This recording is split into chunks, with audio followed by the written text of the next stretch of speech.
बिस्मिल्लाहिर्रहमानिर्रहीम। तो cooking with हमना के साथ हाजिर हैं एक नई रेसिपी के साथ। आज हम बनाएंगे मिंट मार्गरीटा।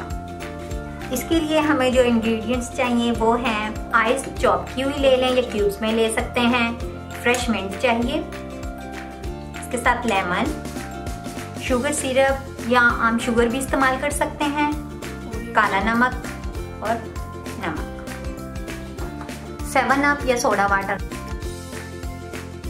बिस्मिल्लाहिर्रहमानिर्रहीम। हम अपनी इस रेसिपी को बनाना शुरू करते हैं। इसमें हम सबसे पहले लेंगे मिंट, इसके साथ ये शुगर सिरप ले लें, काला नमक, सफेद नमक और ये आइस, थोड़ा सा पानी भी ले लें।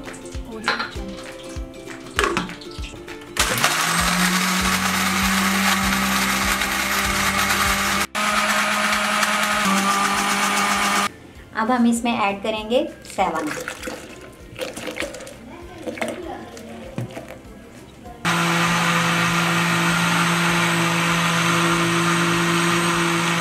हमारा ड्रिंक तैयार हो चुका है। बहुत ही मज़ेदार और बहुत आसान रेसिपी है। इसे ज़रूर घर में ट्राई कीजिए और फिर मुझे कमेंट्स में बताइए। अगर मेरी ये रेसिपी आपको पसंद आई हो तो इसे लाइक करें, शेयर करें और चैनल को सब्सक्राइब ज़रूर करें। अल्लाह हाफिज़।